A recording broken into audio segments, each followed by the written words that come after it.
Verbs are the lifeblood of sentences. They could easily be the most important part of the English language, because without verbs, there will be no sentences. Verbs are words that express time through actions or conditions. Verbs may also show that something exists. In the sentence, writers write stories, the verb write shows an action.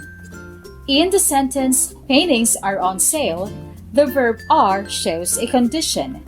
And lastly, in the sentence, the soldier was here, the verb was expresses an existence. Action verbs, linking verbs, and helping verbs are the most common types of verbs. But in this video, we will be talking about the modal verbs. Before we move forward, here's a quick review about verbs. As mentioned, verbs are action words that also describe a state of being. Action verbs express what happens. Sing, dance, grow, fly, and laugh are all examples of action verbs. Linking verbs does not show action. Instead, they connect a word at or near the beginning of a sentence with a word at or near the end. Is, be, and was are examples of linking verbs.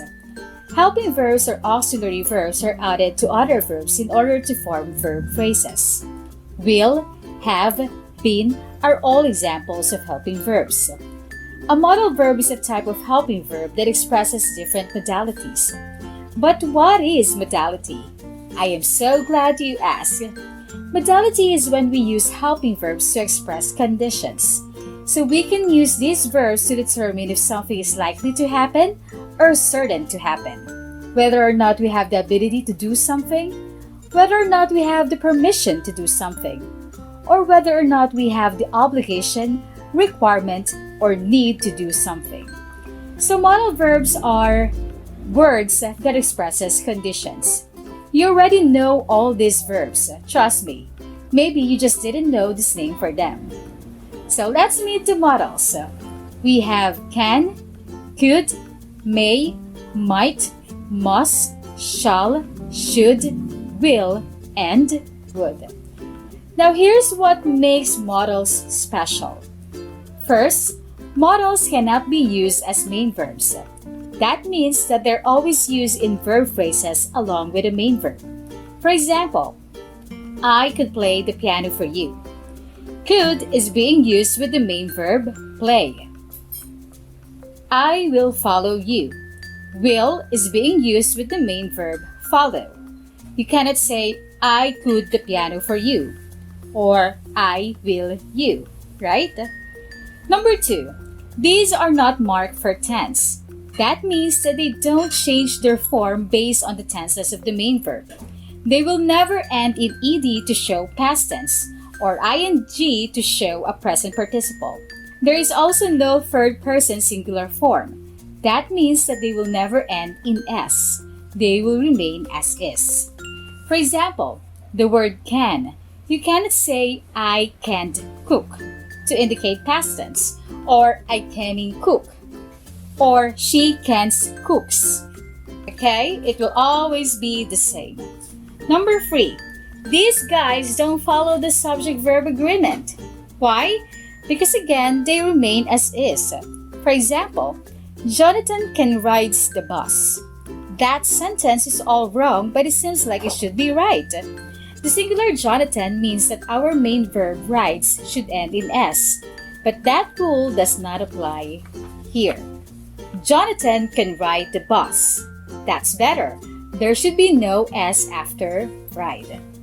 Number 4, in order to make this negative, you need to add not or another negative between the modal and the rest of the verb. In these examples, I've underlined the whole verb phrase. Note that the word not is not part of the verb phrase. I should not watch this movie. Not is making this statement negative. You could also make it a contraction, blending the words should and not together. I shouldn't watch this movie. Number 5, it doesn't have infinitives. These are verbs combined with the word to. For example, to keep, to create, to watch. So you cannot say, you should to come early. That's wrong. You cannot use should to, can to, must to, and the rest of the modals. Now, let's take a look at these sentences and identify what you think makes these sentences wrong. Number 1, you must to finish your homework. We have to remove to make it correct. It should be, you must finish your homework. Number 2, I can drive. That's wrong. What should it be? I cannot drive. Remember, we just have to use not to make it negative. Cannot is one word. Number 3, you should not to smoke. What's wrong here? Again, we have to remove to and just use the base form of the verb. It should be, you should not smoke. Number 4, we not could call you. This isn't right. So what should we say? We should say, we could not call you. Remember, not should come right after the modal. And number 5, he might go to sleep. This should be, he might go to sleep. Remember, we never change the modal. Hi there! Surprise! I hope I didn't scare you. I just dropped into this video so that I could explain to you your first activity for this lesson. By the way, I hope this video had helped you understand what modal verbs are.